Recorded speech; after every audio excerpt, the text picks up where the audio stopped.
Hi, everyone. This is Lawrence Watkins, and welcome to the Financial Juneteenth 5. These are my 5 favorite articles as it relates to Black wealth, finance, and business for today, October 27th, 2020. Let's go ahead and get started. All right. So, the first article today comes from the New York Times, and the article is entitled Kushner, Employing Racist Stereotype, Questions If Black Americans Want to Be Successful. In a Fox and Friends interview, President Trump's son-in-law and senior advisor also criticized protesters as more concerned with what he called virtue signaling than coming up with real solutions. So the article has a quote in here, his direct quote from Fox and Friends interview. Mr. Kushner stated, "One thing we've seen in a lot of the Black community, which is mostly Democrat, is that President Trump's policies are the policies that can help people break out of the problems that they're complaining about." Then it goes on to state, but he can't want them to be successful more than they want to be successful. So I guess that's where the questioning comes into play. There's an additional quote in here from Mr. Kushner. He states, "They'd go on Instagram and cry, or they would put a slogan on their jersey or write something on the basketball court. And quite frankly, that was doing more to polarize the country than it was to bring people forward," he said. "You solve problems with solutions." Now, of course, Donald Trump, received a lot of pushback and fire from Black Democrats and just other individuals in the United States. There are some quotes in here from the article from Gwen Moore, a Black Democrat from Wisconsin. She tweeted, "Trust fund baby slumlord Kushner, who has enriched himself in the White House, takes the silver spoon out of his mouth long enough to insert his foot with a racist trope about Black people and success." So that was an extremely funny and powerful quote. There's a more standard quote, coming from the Democratic National Committee, a man by the name of Brandon Gassaway, the National Press Secretary for the committee. Brandon states, "According to the Trump administration, when African Americans find fault in policies that have led to historic unemployment for Black families, an explosion of racial inequities and wealth gaps, and an uncontained global pandemic that has taken the lives of over 45,000 Black Americans, it means that we just don't want to be successful badly enough.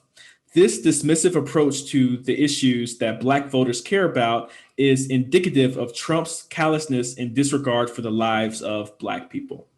Let's see if there's another quote. And also, Trump, of course, over the past few weeks has claimed that he has done more as president of the United States than Abraham Lincoln for Black people and more than any other president throughout history. Leah Wright Wig, I never know how to pronounce her last name, Rigor, a professor of public policy at the Kennedy School at Harvard. She has a quote in here that says, "The idea that Trump has done something that is tremendous or different when it comes to HBCUs defies logic. It is virtually identical to what every president has done since Ronald Reagan. The executive order they issued in 2007 used the exact same language that Barack Obama used." And to end this article, there's a paragraph that I thought was very poignant. It states, and it shows in terms of, even though Donald Trump lies often, he's still gaining some traction with Black voters. Top campaign officials have said that their goal is to win at least 10% of Black voters in November, and that increasing the president's support among Black voters by as little as 2 percentage points could sway the election. In 2016, Mr. Trump won just 8% of Black voters. So this is an article today in the New York Times about Jared Kushner's remarks. In the comments, let me know what you think about what Jared Kushner said. Do you think he's right? Do you think he put his foot in his mouth? But let me know what you think about Jared Kushner and his thoughts and comments on Fox and Friends. The next article comes from marketplace.org. It is an interview, and it states, "Student loan debt adds to racial wealth disparities, research finds." And the interview is between Fanaba Ado and David Braun Kyle. I'm not sure how to pronounce his last name. I apologize, David. But the article opens up stating, while the pandemic has forced some to take a break from college to reduce expenses or save money, the burden of growing student debt was an issue long before COVID. And research suggests that there is a growing racial inequality problem with student debt. And our good friend, Mr. Julian Gordon, talks about this quite often. And Boyce talks about this too, quite a bit in terms of taking our best and brightest and putting them under so much debt that they can never get out of it. And this interview really talks about that. So you can either read the interview, and I believe that you can play it directly here from marketplace.org. Fanaba Ado, she says, our research has found that Black borrowers tend to borrow the most. They tend to have higher loan balances, and they have the highest rates of default and delinquency while in repayment. She was asked, in terms of, what's happening. So basically, Black borrowers accrue more debt, and it takes them longer to pay it back because the debt lingers. And Otto says that's correct. So to attend post-secondary institutions, they are borrowing more. And of student loan borrowers who are in the repayment phase, Black borrowers tend to have longer repayment phases, while white student loan borrowers pay back their debt faster. So the disparity actually grows over time.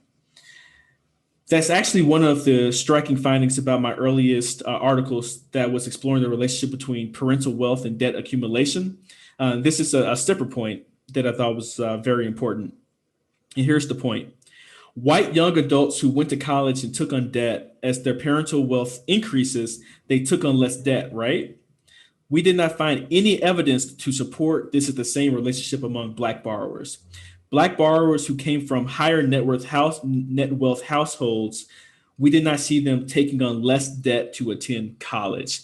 So that's very interesting. So no matter if you grew up poor or if you grew up middle class or rich, if you're Black, you're still taking on a very similar amount of debt, compared to, poorer borrowers that come from less income households. And that's not this true for white families.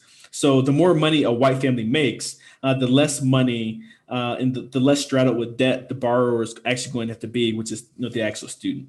So that was the most intriguing thing that I found throughout the entire interview in terms of statistics. So Miss Miss Otto has some recommendations here. So thinking more about need-based aid, moving away from loan-based aid, but more to grants to help them pay for college so that they're not accumulating excessive amounts of debt if they don't have the resources to pay for college, in particular for people who are coming from low income and low wealth households. There was another thing in terms of thinking about the repayment part. And her solution about repayment has to do with the labor market discrimination. We want to think about labor market discrimination in particular. There's very strong evidence to suggest that Black graduates have higher rates of unemployment compared to white students without a college degree. So that is all tied to the ability to earn a living and have income that allows you to pay back those debts in a reasonable amount of time. So check this article, this full interview, or you can listen to it here from marketplace.org. The link is in the description. The third article today comes from Technically. So Technically is a news site that I've been enjoying watching, mainly in the tech space. So it covers tech type of news. It looks to be mainly on the East Coast, but I need to do a little bit more research on that. The title of the article is Employee Resource Groups Build Community in the Workplace. Here's how to make yours successful. And it's written by a staff reporter there by the name of Michael Butler. All right, the article starts talking about Mumeen Ransom, who started a Black employee network, it's a part of a Black employee network at Comcast, and I believe he is the leader of it. He has a quote in here that says, "I'm a firm believer that talent is equally distributed, opportunity is not. We often say the vision of the BEN was to give a voice to the underrepresented. And so, with former Comcast colleague Justin LaRose, Ransom co-founded BE Engineers, an employee resource group for Black technologists at Comcast. So it seems like they have the BEN at Comcast and then this subgroup or another group that focus specifically on Blacks in technology at the organization. One study in 2017 showed that 66 websites of Fortune 100 firms recognized their employee resource groups. Ransom, in terms of actionable things that he's done, Ransom has found that collaborating with his employer allowed his organization to maximize his potential. An example of BE Engineers' success was the BE Engineers Conference, a February 2020 event that brought 150 Black technologists together to discuss their work. And employee resource groups are important because they provide a level of networking opportunity and connection building to advance one's career if you plan on, thriving and climbing the corporate ladder. The next part of the article follows another person by the name of Ashley Turner. Ashley is the founder of Women in Tech Resource Group at Philly Tech Sisters. And is also, she helped organize the Women of Color at Swarthmore Employee Resource Group, which is a very prestigious college, I believe, in the Philadelphia area. Turner and her colleagues also found that when many women move to Swarthmore for work, they know little to nothing about resources outside of work. To help them get more familiar, the Women of Color ERG created a guidebook with information on resources like women of color friendly doctors, hairstylists, and popular restaurants as well. And this is a picture of Ashley. She has a quote in here. She states, "It's important for us to continue to build our relationships because we're remote during this time," she said, "especially because so many people are going through things with childcare, elder care, and having to work from home. People not only have K-12 students, but other people to support as well." She had some good recommendations. So I recommend that you read this article in full from technically.com, especially if you work in corporate and you would like to extend your company's ERG, or if they don't have an ERG for Black employees going about establishing one. This article may be of good resource to you.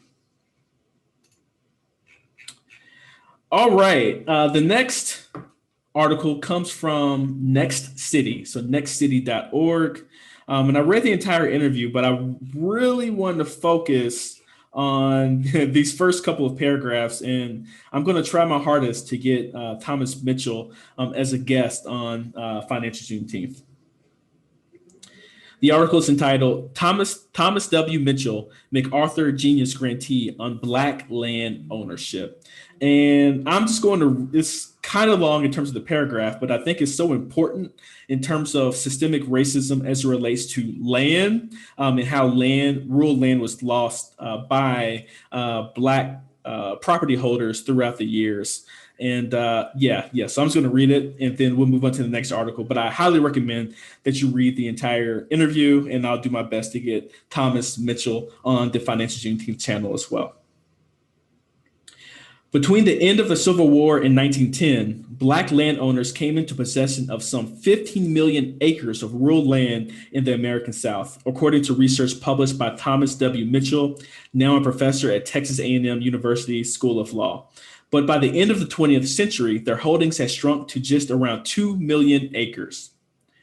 One reason for the massive loss of Black land was laws governing property held in common by heirs of landowners who didn't leave wills before they died. As land passed through generations and the number of heirs grew, each heir had the chance to force a partition sale of property that would then divide the proceedings among heirs. As ProPublica and The New Yorker wrote in a story co-published last year, speculators can buy off the interest of a single heir, and just one heir or speculator, no matter how minute his share, can force the sale of an entire plot through the courts. These laws and practices have had broad implications for Black land ownership and wealth creation in the United States. Mitchell has spent 2 decades researching the legal causes of Black land loss and helped to design a law that gives groups of heirs a better chance of preserving ownership of their property if they choose to do so. Among other provisions, the law gives heirs the right to the right of first refusal to buy out another heir's ownership when they are seeking a partition sale. So this interview is extremely insightful and gives some really clear answers, and also, I guess, theories in regards to Black land ownership and the impacts that it has actually had on the Black community. So please check that out in nextcity.org. All right. So the last article today comes from Seeking Alpha. And seekingalpha.com is one of those really, really financial websites. The emotion is usually not there. They talk specifically about, just the numbers of particular stocks and how they should be valued, that type of thing. And this article is entitled Urban One, the most undervalued Black-owned stock in America. So Urban One is America's largest Black-owned media company with just an $80 million market cap. The company generated over $387 million in revenue in the last 12 months, making Urban one of the most undervalued stocks on the NASDAQ. So here it has, let's see, they included their P&L statement in terms of where they're getting their revenue. So it looks like 3 months ended on June 30th. So basically the last 3 months, or I guess what's that, April, May, and June. So Q2. Last year in 2019, they did $121 million. And this year they only did $76 million because they are down 37%, due to COVID as well. And it seems like due to political advertising, this has been one of the ways that Donald Trump has really tried to get his message out in regards to the Platinum Plan. And this article is talking about the Platinum Plan as a reason why the stock price should, potentially be higher, but then it's also a potential risk as well. The article states, Black-owned businesses have suffered historically in terms of attracting major advertisers to its network. The fact that Trump proposed such a robust economic plan shows there is a lot of much needed progress. Urban One's website network, One Digital, receives 24 million visitors per month, along with over 1 billion video impressions. Urban One's segment, TV One, reaches 59 million households, and its radio segment, Radio One, attracts 15 million weekly listeners. I don't necessarily agree with, I guess, this article. I try to, keep my opinions out of, delivering the news. But looking at this article, I do agree that Urban One may be undervalued. But the author putting so much stock into, the Platinum Plan and, $500 billion economic plan, that type of thing. I just don't necessarily agree with in terms of that actually ever coming to fruition. But anyway, I digress. Let me get back to the article. And also, this is another thing that personally I don't like about Urban One, but it is a source of revenue that we should talk about as well. One of the least talked about aspects of Urban One is its increased exposure to the gambling industry. The company invested $40 million in MGM National Harbor, a casino that serves a disproportionately African American audience. So, of course, at the Black Business School of Financial Juneteenth, we want our people to be wise with their money and, putting liquor stores and, casinos and that type of thing where, these things are wealth extractors out of the community is something that I don't personally agree with. But this shows the power of capitalism. And also, it all really depends on who your leadership is when you're, actually running an organization. But they also recently, Urban One recently released the One VIP card, creates a new fintech revenue stream. In an effort to diversify its revenue stream, Urban One recently launched the One VIP card to serve the African American community. The One VIP card is the first ever financial solution targeted towards Black Americans. and give some of the details. The only catch is $4.95 per month. But one VIP will credit $10 in every account if the cardholder uses the card for more than 3 months and keeps a positive balance.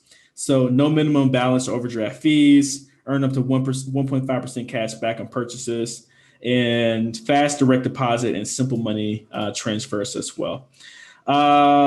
Let's see. So the conclusion, though, of the article is Urban One stock is grossly undervalued despite soaring to $50 per share during the Juneteenth stock market bubble.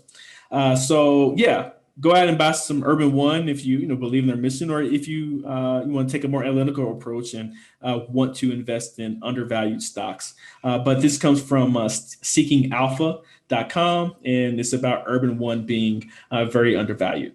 So that's about it. Those are my top 5 favorite articles for today, October 27th, 2020. Please let me know what you thought about the articles in the comments. And also let me know what you think about this FJT 5 segment. Would you like for us to continue it? I believe we have about 2.5 more weeks on the trial. And if you all like it, we'll continue with the segment. If you don't, we'll go another direction and try something else. But please make sure that you like, share, and subscribe before you get out of here. On behalf of Financial Juneteenth, my name is Lawrence Watkins. You all take care, be blessed, and have a wonderful day. All right, bye-bye. Today's video is brought to you by the Black Business School. At the Black Business School, we don't help you just climb the corporate ladder, we help you build your own as well. We provide a culturally relevant yet practical education in all things wealth building at an affordable price. So no matter if you want additional freedom in your day-to-day life, you would like to leave a legacy of generational wealth behind to your family and friends, or you just want additional security and stability going into your golden years of retirement, the Black Business School has courses and offerings for you. So head over to theblackbusinessschool.com to learn more. Take care and see you in class soon. Bye-bye.